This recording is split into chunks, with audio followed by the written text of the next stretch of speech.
Keep Right with Ralph K. Ginorio. Pope Leo XIV, an anti-American pope?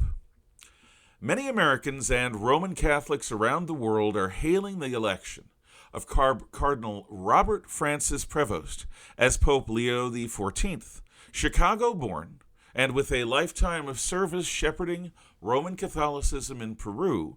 Leo XIV was, like Martin Luther, a priest of the Augustinian order. His smiling demeanor and service to the poor fill many with the hope that Leo XIV will be a true pastor for Christians in these difficult times. So indeed he may. Like every well-meaning person, I, a formerly devout Roman Catholic who is now a very flawed Reformed Christian, pray to Almighty God that his Christian faith will be enriched by Leo's leadership. No, the Roman Catholic Church no longer dominates Western Christendom, but its influence is great even within Protestant and Reformed Christianity. The Pope matters both within and beyond the Christian faith, as he has mattered for nearly 2 millennia. However, I fear that Leo XIV was chosen to challenge the West, particularly the United States, at this critical moment in world history.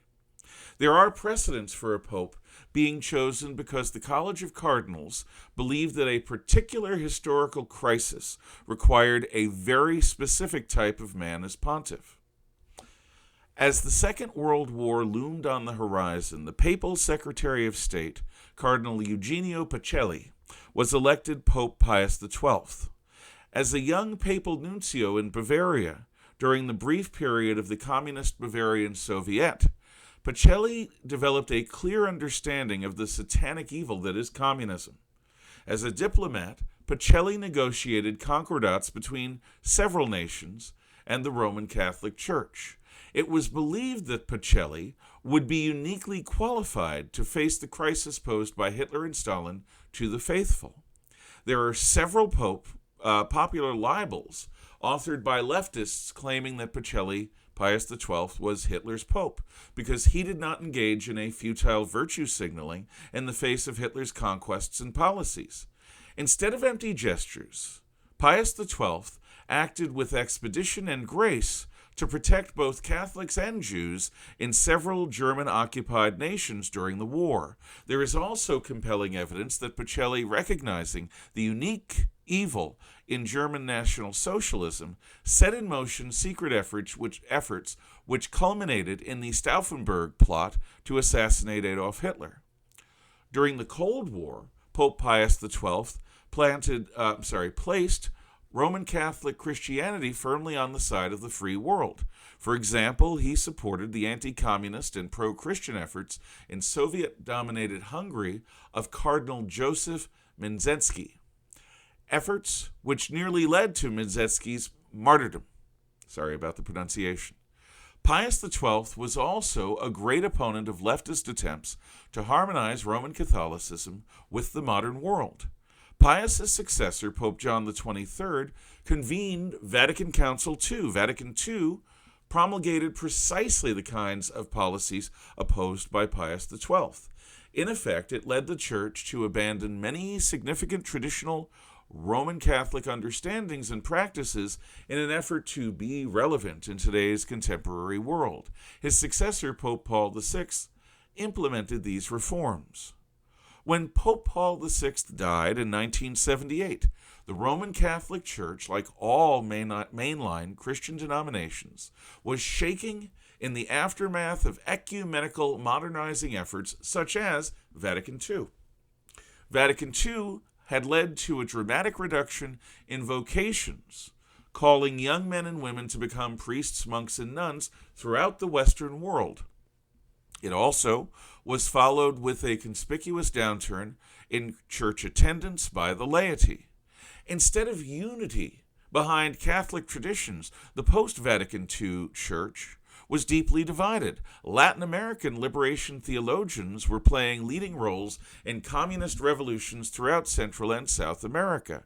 In the United States, a Boston street priest, Father Paul Shanley, became a prominent supporter of NAMBLA, the so-called North American Man-Boy Love Association. Post-Vatican II, the Roman Catholic Church seemed to have a new and intense toleration for Eastern Orthodox Christians, Coptic Christians, Nestorian Christians, Protestant Christians, Reformed Christians, and even Jews and Muslims. A broad ecumenicism was the order of the day, where Roman Catholic leaders built bridges with most every type of believer. Every type, that is, except for conservative and traditional Roman Catholics. At this time, the Church largely forbade the Latin Rite Mass. It effectively decanonized St. Christopher, and it distanced itself from conservative Catholic lay organizations such as Opus Dei. Simultaneously, after the American defeat in the Vietnam War, Leonid Brezhnev's Soviet Union was making great exertions to expand its influence into sub-Saharan Africa, Southeast Asia, the Middle East, and Latin America.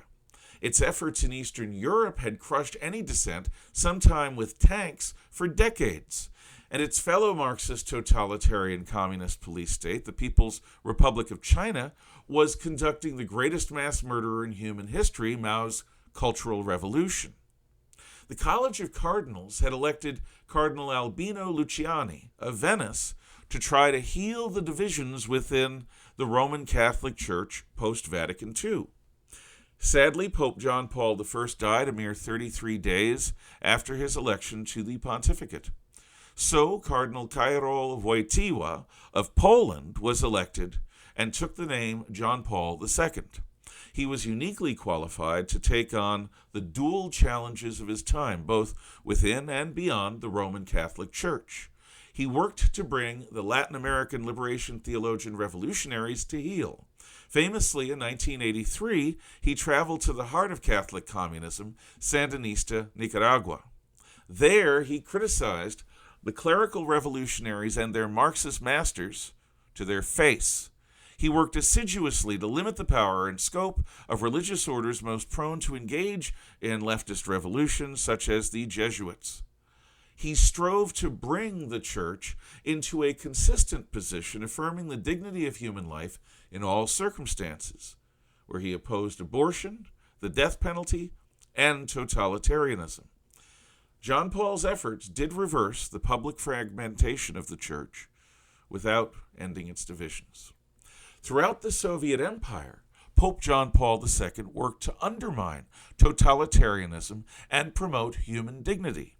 Together with fellow Pole Lech Walesa and world leaders such as Britain's Margaret Thatcher and the United States' Ronald Reagan, Pope John Paul II did nothing less than undermine the Soviet Empire and bring it to a fall.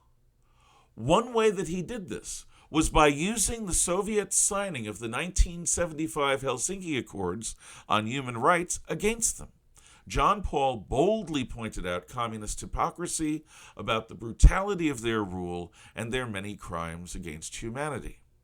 John Paul's successes and the longevity of his pontificate led to him choosing most of the cardinals who would select his successor. When the time came, they chose German Cardinal Joseph Ratzinger, who chose the papal name of Benedict XVI. Pope Benedict's reign included a special emphasis on restoring Christian vocations and church participation within the Western world, especially in Europe. He oversaw the canonization of Pope John Paul II as a Roman Catholic saint and moved forward the candidacy of Mother Teresa of Calcutta to the same honor. Benedict also mended fences with estranged Latin Rite Catholics and other traditionalists. However, in 2013, Pope Benedict resigned under very suspicious circumstances, those redolent of a palace coup d'etat. He was replaced by the very type of Latin American liberation theologian that so vexed John Paul II, Jesuit Cardinal Jorge Bergoglio of Buenos Aires. This new pope, called Francis, moved papal policy far to the left. He identified the capitalism of the American-led world economy as being of primary danger to the people of God. Unprecedentedly, Francis even allowed the Chinese Communist Party to select Roman Catholic bishops who served in Red China. Francis chose a vast supermajority of the College of Cardinals who would elect his successor.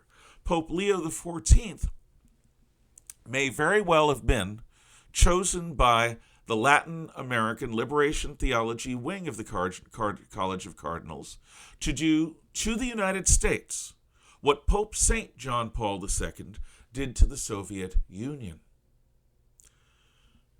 As Karol Wojtyla knew, communism, as only one who was subjected to it could know it, Robert Francis Prevost understands the United States only as a natural-born American can. Was his election a result of the fear induced in left-leaning circles around the world of President Donald J. Trump and the Make America Great Again movement? Will Pope Leo XIV, a man who did not utter a single word in the English language in his first papal statement from the balcony, bring the full power of his considerable intellect and force of personality into a long twilight struggle against American exceptionalism? Will the Roman Catholic Church, once again led by a man whose definitive professional experiences were as a Latin American Liberation Theologian, join the elites of Europe in abandoning liberal democracy in favor of social democracy? Will the genuine freedom of conscience and expression of Catholic, Christian, American, and Western traditionalists be sacrificed in order to establish a redistributive Great Reset along the lines described by the World Economic Forum? Only time and the choices of Leo XIV may tell. Thank you.